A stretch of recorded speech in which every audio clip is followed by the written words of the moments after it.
Malacca, ये नाम आजकल जियोपॉलिटिक्स में खूब गूंज रहा है। सवाल ये है कि क्या एशिया की ये लाइफलाइन, ये अहम समुद्री रास्ता दुनिया की बड़ी ताकतों के बीच जंग का नया अखाड़ा बनने वाला है? यही सवाल आजकल हर तरफ है। तो चलिए आज इसी को समझने की कोशिश करते हैं। देखिए, हाल ही में स्ट्रेट ऑफ हॉर्मुज में अमेरिका ने जो कुछ किया, उसके बाद से ही सबकी नजरें अब मलक्का पर टिक गई हैं। सोशल मीडिया पर, आर्टिकल्स में, हर जगह एक ही सवाल पूछा जा रहा है, क्या हॉर्मुज के बाद अब अमेरिका का अगला टारगेट मलक्का स्ट्रेट है? क्या अमेरिका वही गेम यहां भी खेलने वाला है? और अगर हां, तो इस बार दांव पर क्या लगा है? चलिए इसी सवाल की तह तक चलते हैं। अच्छा, इस पूरी कहानी को समझने के लिए हमें थोड़ा पीछे जाके हॉर्मुज को देखना होगा। वहां जो हुआ उसने पूरे एशिया में एक बेचैनी सी पैदा कर दी है। तो सवाल अब यही है कि क्या वही सब कुछ फिर से होने वाला है? बस इस बार मैदान अलग है, जो शायद पहले से कहीं ज्यादा जरूरी और सेंसिटिव है। तो पहले ये समझ लेते हैं कि ये स्ट्रेट होता क्या है। देखिए, ये समंदर में एक पतली सी गली जैसा होता है जो दो बड़े समंदरों को जोड़ता है। जियोपॉलिटिक्स की भाषा में इसे चोक पॉइंट कहते हैं। चोक पॉइंट मतलब एक ऐसी जगह जहां से अगर रास्ता रोक दिया जाए तो पूरा का पूरा समुद्री व्यापार ठप पड़ सकता है। समझिए, जैसे हाईवे पर एक बहुत जरूरी और संकरा पुल। अब देखिए, स्ट्रेट ऑफ हॉर्मुज ईरान और ओमान के बीच है, और स्ट्रेट ऑफ मलक्का ये भारत के पूरब में इंडोनेशिया और मलेशिया के पास पड़ता है। और ये दोनों ही दुनिया के सबसे जरूरी नेवल चोक पॉइंट्स हैं। अब बात करते हैं मलक्का की।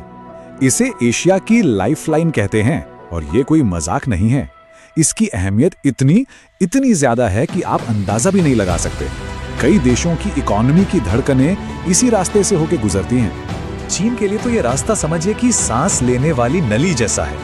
उसकी एनर्जी की जरूरत है, मतलब तेल, गैस, उसका करीब 75% हिस्सा इसी एक पतले से रास्ते से होकर जाता है। सोचकर देखिए, चीन दुनिया के किसी भी कोने से तेल क्यों ना खरीद ले, चाहे वो सऊदी अरब हो या अफ्रीका, उस तेल के जहाज को चीन पहुंचने के लिए मलक्का से गुजरना ही पड़ता है।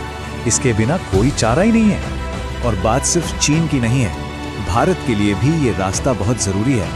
देखिए, स्ट्रेट ऑफ हॉर्मुज हमारे लिए एनर्जी यानी तेल के लिए जरूरी है, तो वहीं मलक्का हमारे व्यापार के लिए।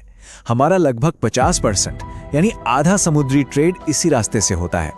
जरा सोचिए, अगर इस रास्ते पर कोई भी गड़बड़ होती है तो इसका सीधा और कितना बड़ा असर हमारी अर्थव्यवस्था पर पड़ेगा।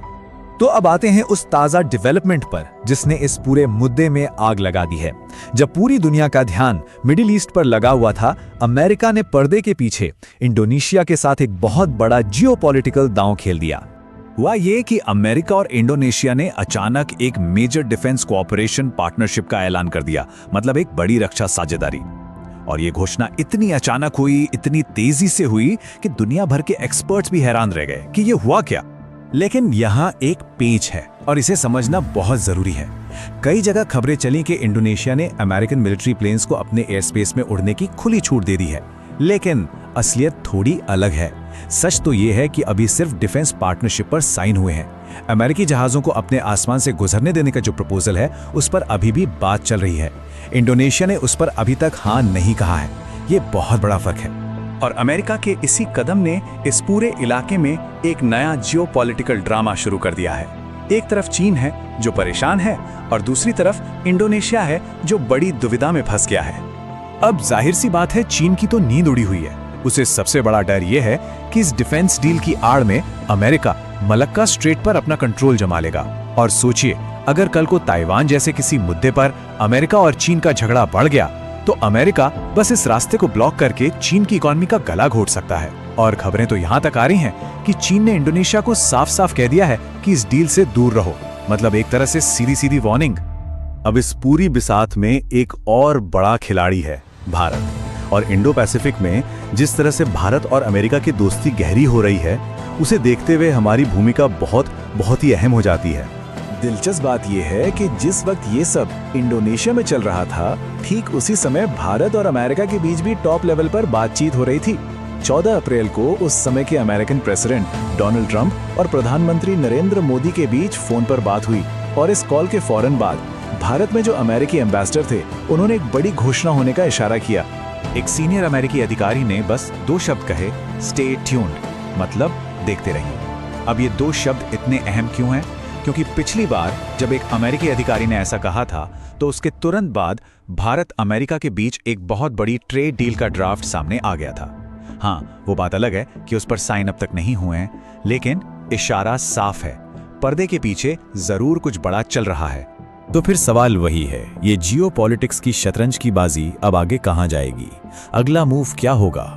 एक बात तो बिल्कुल साफ है, जो मलक्का स्ट्रेट अब तक सिर्फ एक ट्रेड रूट था, एक व्यापार का रास्ता था, वो अब एक जियोपॉलिटिकल चेस बोर्ड यानी शतरंज की बिसात बन चुका है।